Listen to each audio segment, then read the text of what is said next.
Bonjour les amis, ici Stan Carré, sophrologue et coach en développement personnel. J'espère que vous allez bien. Dans cette vidéo, je vais vous donner quelques conseils qui vont vous permettre de mieux gérer la relation avec des parents pervers narcissiques, surtout si vous êtes adulte et que vous en avez marre de cette relation avec vos parents. J'ai aussi fait une vidéo sur comment gérer des parents pervers narcissiques quand on est enfant. Donc c'est une vidéo qui s'adresse aux personnes qui seraient mineures et qui auraient envie de trouver des solutions parce que c'est pas la même situation. Une personne qui est mineure, elle est soumise à l'autorité parentale, donc souvent c'est plus difficile pour un mineur de se défaire de ses parents pervers narcissiques, c'est logique, que pour une personne qui est déjà adulte, qui est déjà majeure et qui est déjà en âge de travailler, de s'émanciper. Donc si vous voulez regarder la vidéo sur les mineurs, sachez que je la mets en ligne dans quelques jours et une fois qu'elle sera mise en ligne, il y aura le lien dans la description de cette vidéo. Et sinon, abonnez-vous à ma chaîne pour pas la manquer. Bref. Les parents pervers narcissiques, c'est des personnes qui, dans les faits, ont une attitude qui est très désagréable à vivre pour toutes les personnes qui les côtoient. Ils sont agréables à vivre pour personne, même pas pour eux-mêmes. C'est quelqu'un qui a une attitude colérique, manipulatrice, culpabilisante, déstabilisante et dévalorisante. Le premier conseil, ou la première chose à considérer que je vais vous donner, c'est votre parent pervers narcissique. Avant d'être un parent, c'est un être humain. C'est une personne. C'est un être humain que vous côtoyez. Je dis ça dans le sens où souvent on se pose des questions, est-ce que je dois couper les liens, est-ce que je dois encore continuer à parler à mes parents, c'est mes parents tout de même, c'est eux qui m'ont élevé, je leur dois quelque chose et puis ça se fait pas de couper les liens avec nos parents, mais avant de voir cette personne comme mon parent et donc je dois rester avec cette personne, voyez-le plutôt comme un être humain, c'est un homme ou une femme avant d'être un parent. Et regardez cet être humain, son comportement, la manière dont cet être humain vous traite. Est-ce que vous voulez continuer à côtoyer cet être humain qui est désagréable, que quand vous passez du temps avec lui, c'est les moments les plus désagréables de votre journée, ou est-ce que vous souhaitez arrêter de côtoyer cet être humain? Vous êtes libre, vous avez le droit de faire ce que vous voulez. Ok, après, il y a peut-être certains moyens de pression que ce parent a sur vous, que ce soit la culpabilité, la pression financière, la pression familiale, mais ça j'y reviendrai en fin de vidéo. Tout au long de la vidéo, je vais vous donner des trucs importants à considérer, donc écoutez bien. Une deuxième chose importante à considérer, c'est la relation que vous entretenez avec cette personne. Vous verrez que le pervers narcissique, la seule relation humaine qu'il est capable d'entretenir, c'est la relation de manipulation, de dominant-dominé. Une personne qui a un comportement pervers narcissique, elle prend la gentillesse pour de la faiblesse, par exemple. Elle interprète les actes des autres comme malveillants. C'est assez courant que dans une famille, le parent pervers narcissique, il va croire que son enfant, il fait des actes exprès pour l'embêter, exprès pour le nuire, alors que c'est, la plupart du temps, pas vrai du tout. Le pervers narcissique, c'est quelqu'un qui ne peut pas communiquer avec une autre personne. Il n'a pas cette capacité. Vous me direz, oui, ok, il peut discuter, j'arrive à parler avec lui, ok. Mais il ne peut pas établir un réel lien de communication, c'est-à-dire parler comme une personne sincère et franche.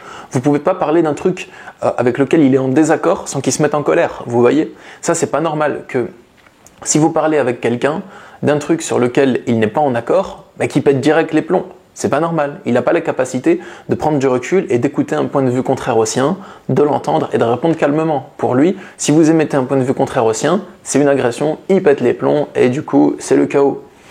Donc, c'est pas possible de communiquer avec cette personne. Et si vous ne me croyez pas, essayez. Je vous demande pas de prendre ce que je vous dis pour parole d'évangile, comme on dit, pas pour une vérité suprême. Vous pouvez essayer ce que je vous dis et vérifier si tout ce que je vous dis c'est vrai ou pas par votre expérience de vie, d'accord?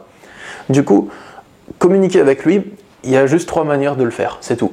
Soit vous prêtez à son jeu de manipulation, donc vous le laissez vous influencer émotionnellement. Le pervers narcissique, chaque fois qu'il communique, il essaye d'influencer émotionnellement son interlocuteur. Comme vous l'avez remarqué, soit il va essayer de vous influencer à avoir peur, à vous sentir coupable, à entrer en colère, à être triste. Et chaque fois que le pervers narcissique il communique avec un autre être humain, il essaye ça. Ou bien de séduire l'autre pour s'attirer sa sympathie. D'être gentil avec l'autre pour que l'autre le croie ou se mette de son côté.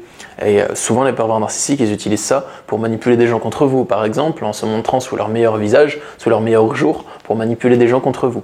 Bref, le deuxième moyen de communiquer avec un pervers narcissique, c'est donc soit vous jouez son jeu, et vous vous prêtez au jeu, vous remarquez même pas que vous êtes dedans, soit vous faites semblant de jouer son jeu, donc vous faites semblant de vous mettre en colère, semblant de vous sentir coupable, histoire qu'il croit qu'il a gagné et que ça marche un temps, histoire d'avoir du calme, en attendant de trouver une autre solution. Ou si vous ne faites pas cela, vous n'avez pas de moyen de communiquer avec lui. C'est même pas possible d'échanger un seul mot en fait. Vous le verrez si vous essayez. Du coup, la relation entre un pervers narcissique et une autre personne, c'est essentiellement basé sur la manipulation, sur la façon dont vous le voyez, sur des mises en scène dramatiques. Il joue des scénarios, des espèces de mélodrames en fait. Donc le parent pervers narcissique, c'est tout à fait ça, hein. Si vous en avez un, vous le reconnaîtrez probablement là-dedans, mais souvent, il joue des scénarios dramatiques avec vous, comme si c'était une pièce de théâtre.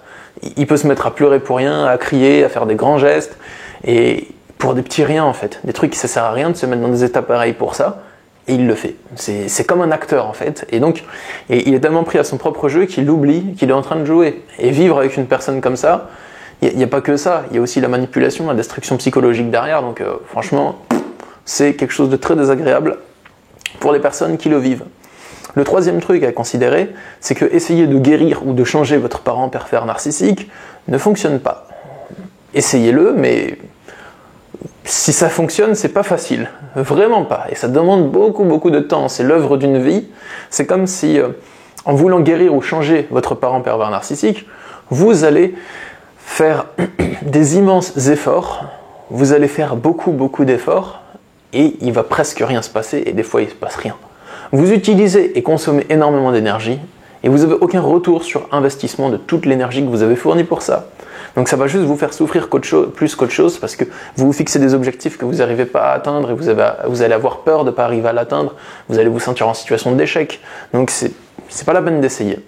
Et quand un pervers narcissique vous promet qu'il va changer et faire des efforts, comme vous l'avez remarqué, ça ne fonctionne pas dans le temps. Un pervers narcissique, que ce soit votre parent, votre conjoint ou autre, c'est le même fonctionnement. S'il vous promet je ne vais plus jamais te faire ça, désolé, je vais changer, peut-être qu'il va tenir un jour, 2 jours, 1 semaine, 2 semaines, mais en général, ça finit toujours par revenir au naturel. Donc, changer votre parent pervers narcissique, c'est pas la meilleure idée qui soit. Essayez, parce que ça donne pas vraiment de résultats concrets. Communiquer avec lui, c'est pas possible. C'est un être humain qui est désagréable à contacter. Enfin, oui, à contacter. C'est un être humain qui est désagréable à côtoyer, je voulais dire. Et ce qu'il en ressort, c'est que vous avez le droit de continuer à côtoyer votre parent pervers narcissique si vous en avez envie. Vous faites ce que vous voulez.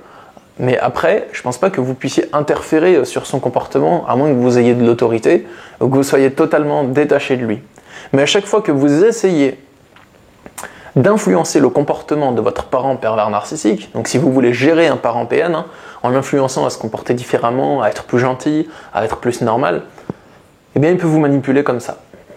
C'est vrai, à chaque fois que vous essayez d'influencer un pervers narcissique à se comporter différemment, ça veut dire que vous avez des attentes de comment il devrait se comporter, ou un désir de comment il devrait se comporter. Le pervers narcissique, il va le sentir, et du coup ça lui fait un moyen de pouvoir, parce que vous misez une partie de votre bonheur sur son comportement à lui. Donc il vous tient comme ça.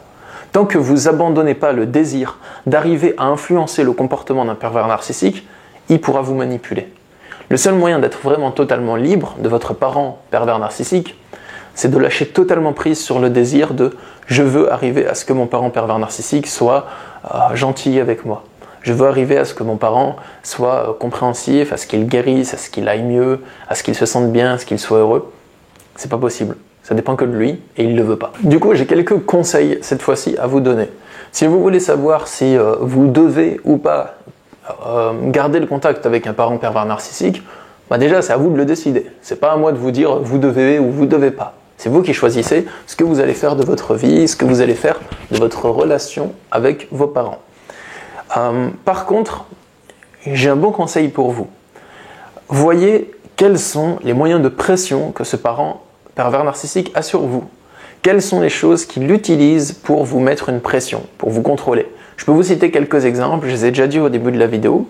Ça peut être la pression familiale, la pression financière ou au logement, ou bien la pression psychologique, par exemple liée à la culpabilité ou à l'intimidation. Il est possible que votre parent pervers narcissique, il ait un moyen de vous tenir, un moyen de vous garder auprès de lui, et que grâce à ça, il arrive à vous mettre du stress en fait. Il arrive à faire en sorte que vous soyez stressé en lien avec lui, et que votre quotidien soit plus désagréable en fait. Et donc, il a un petit moyen de contrôle sur vous comme ça. Donc, s'il y a une pression familiale, ça veut dire que vous restez avec vos parents pervers narcissiques parce que vous avez peur de ce que va dire la famille. Qu'est-ce qu'ils vont penser de moi si je pars ? Vous avez peur que le parent pervers narcissique, il manipule tous les autres membres de votre famille contre vous et que les autres pensent que vous êtes une mauvaise personne, qui avait abandonné lâchement vos parents ou quelque chose comme ça. Ça, c'est la pression familiale. Après, je pense que le seul moyen de s'en défaire à 100%, c'est d'accepter que le pervers narcissique puisse mentir à votre sujet à d'autres personnes et que ces autres personnes puissent le croire. Ok, vous pouvez raconter la vérité à vos proches, vous pouvez raconter ce qui s'est passé à vos proches, mais tant que vous avez peur qu'ils croient que vous êtes une mauvaise personne, le pervers narcissique, il a un moyen de pression sur vous, parce que si vous en avez peur, ça veut dire que vous allez essayer d'éviter qu'il parle mal de vous à votre famille, et donc à ce moment-là, vous allez vous mettre la pression, stresser pour ça, et vous dire il faut pas que ça arrive, il faut surtout pas, c'est pas bien si ça arrive, c'est mauvais pour moi. Donc, il peut vous faire du chantage comme ça, et vous tenir facilement tant que vous avez la peur. Donc si vous acceptez la réalité, qui est que le pervers narcissique peut parler mal sur vous à votre famille, et qui peuvent peut-être le croire, certains membres, même si c'est faux, c'est un truc qui peut se passer, ça dépend pas de vous, bah déjà ça va mieux. Quand on l'accepte, je veux dire quand on le reconnaît, ok, j'ai pas de pouvoir dessus alors, j'accepte que c'est comme ça, c'est un fait, voilà, c'est un fait. Du coup, il y a une autre pression qui peut vous mettre, c'est la dépendance financière ou la dépendance au logement. En gros, si vous habitez chez le parent pervers narcissique, c'est son toit, ses règles, il a son mot à dire. Si le parent pervers narcissique il vous donne de l'argent régulièrement et que vous avez besoin de son argent pour avoir vos revenus mensuels, pour subvenir à vos besoins personnels, bah, c'est une pression financière. En gros, comme il vous donne de l'argent, il a un peu un droit de veto sur ce qui se passe dans votre vie. Il a le droit de dire il a le droit d'avoir son mot à dire sur votre quotidien, le parent pervers narcissique, s'il vous donne de l'argent. Je dis pas que c'est vrai, mais c'est l'impression qu'il en a, et c'est peut-être l'impression que vous en avez vous aussi quand vous vivez avec lui. Alors que c'est pas vrai, c'est juste lui qui prend ce droit, et vous qui acceptez de le lui donner. Un moyen efficace de s'en défaire, ça peut être par exemple de couper cet apport financier, de faire en sorte de ne plus avoir besoin des revenus du parent pervers narcissique. Donc trouver un travail, démenez-vous pour gagner votre indépendance financière. Même trouver un CDI ou peu importe, ou un CDD ou de l'intérim ou n'importe quoi, ou une carrière entrepreneur, peu importe, débrouillez-vous, mais à ce moment-là, lorsque vous ne devez plus rien à votre parent pervers narcissique, bah c'est plus facile de couper les ponts. Enfin, je pense que la solution avec le parent pervers narcissique, c'est pas de tout faire pour couper les ponts à tout prix, mais c'est plutôt de couper les moyens de pression qu'il a sur vous. Parce que les moyens de pression, c'est sûr que c'est un truc négatif. Couper les ponts, on hésite, on se dit ouais mais c'est la famille, peut-être je devrais pas, c'est pas bien de couper les ponts, le pauvre il va être tout seul, des choses comme ça. Donc je pense que c'est important de couper tous les moyens de pression qu'il a sur vous. Parce que ça c'est sûr, c'est des trucs négatifs. Une pression financière, du chantage affectif, la pression familiale, c'est des trucs qui sont vraiment lourds ça. Donc si jamais vous voulez couper tous ces trucs-là, vous inversez les mécanismes, vous faites en sorte qu'il ne vous donne plus d'argent, que vous habitiez plus chez lui, que vous n'ayez pas peur de la pression familiale. Donc si vous réglez tous ces problèmes qui vous pèsent peut-être, eh bien à ce moment-là, vous verrez s'il y a encore un intérêt de côtoyer le pervers narcissique ou pas. Vous voyez la nuance? Le but c'est pas de tout faire pour couper les ponts à tout prix, mais c'est plutôt de se focaliser sur l'intention de couper tous les moyens de pression que le pervers narcissique a sur vous. Et une fois que c'est fait, vous pouvez voir si est-ce que maintenant qu'il n'a plus aucun moyen de pression sur moi, est-ce que j'ai toujours envie de le voir ou est-ce que en fait maintenant qu'il n'a plus de moyen de pression, ben, j'ai plus d'intérêt à le voir? Vous voyez? Il y a un dernier moyen de pression dont je veux vous parler et c'est pas des moindres, c'est la culpabilité. La culpabilité, c'est quand vous vous sentez coupable de ne plus parler aux parents pervers narcissiques. C'est un sentiment qui est profond, lourd, écrasant, qui vous dépersonnalise et quand vous le vivez, vous avez l'impression de ne plus être que l'ombre de vous-même. C'est quelque chose de très lourd, la culpabilité. Pour vous en défaire, il y a deux moyens principaux. Ça dépend des personnes et des moments de votre vie. Ça dépend de là où vous en êtes dans votre vie, vous aurez peut-être plus de difficultés à appliquer un de ces deux moyens. Le premier, ça va être de regarder les choses telles qu'elles sont. Le parent pervers narcissique, si vous avez envie de vous barrer, il a joué un énorme rôle dans cette envie-là. Si sa présence est tellement désagréable que vous hésitez à couper les ponts avec vos propres parents, c'est que ce parent pervers narcissique, et franchement, s'il voulait que vous le fuyiez, il n'aurait pas pu mieux faire. Si vous en venez à vous poser des questions, est-ce que je dois couper les ponts avec mes parents ou pas, c'est qu'ils ont leur rôle à jouer là-dedans. Vous n'êtes pas une mauvaise personne de penser ça. Si vous en arrivez là, c'est vraiment que vos parents, ils ont eu un comportement qui a été très négatif pour vous.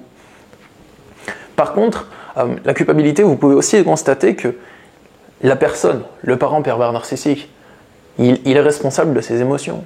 S'il est triste, s'il est en colère contre vous, s'il se sent mal parce que vous ne lui parlez plus, il est responsable de ce sentiment. Tout comme s'il est en colère contre vous, le parent pervers narcissique, que ce soit une femme, un homme, un père, une mère, un oncle, une tante, peu importe, si cette personne elle se met en colère contre vous, c'est pas vous qui êtes responsable de sa colère, vous n'allez pas créer la colère dans cette personne. C'est elle-même qui crée la colère à l'intérieur d'elle. Hein? C'est pas vous qui créez des émotions dans l'autre. Vous pouvez pas créer de la colère sur commande dans quelqu'un. Si par exemple vous voulez m'énerver moi, et que j'ai décidé que vous m'énerverez pas, vous n'allez pas arriver à m'énerver, vous voyez? C'est moi qui choisis ce qui se passe en moi. C'est moi qui choisis aussi de ne pas maîtriser ce qui se passe en moi. Des fois c'est inconscient, mais bref. Vous n'êtes pas responsable des émotions qui se passent dans le pervers narcissique. C'est très important à comprendre. Du coup, la culpabilité, le deuxième moyen, c'est de la vivre. De culpabiliser tellement longtemps qu'on n'en peut plus et qu'on décide d'agir malgré la culpabilité, et là elle finit par s'envoler, par s'apaiser, par s'étioler. Donc, voilà tout pour mes conseils concernant les parents pervers narcissiques. J'espère que cette vidéo, elle a bien pu vous aider. N'hésitez pas à la regarder une deuxième fois de suite, histoire de tout bien intégrer, de tout bien assimiler. Sachez que si vous le souhaitez, vous pouvez me retrouver en consultation de coaching et de sophrologie pour vous aider justement à établir un plan d'action, à communiquer, à savoir comment vous comporter en face de parents pervers narcissiques, ou pour vous accompagner dans toutes les étapes de cette relation, ou simplement pour vous aider à construire votre vie de rêve. Et construire sa vie de rêve, ça commence maintenant, même si on est tout en bas, on peut faire que remonter, comme on dit. Quand on a touché le fond, on peut faire que remonter. Dans tous les cas, je suis disponible en consultation de coaching. Il y a le lien pour me contacter dans la description de cette vidéo. Mais aussi, n'oubliez pas de vous abonner à ma chaîne pour ne pas manquer mes prochaines vidéos. Moi, je vous dis à bientôt. Prenez soin de vous. Au revoir les amis.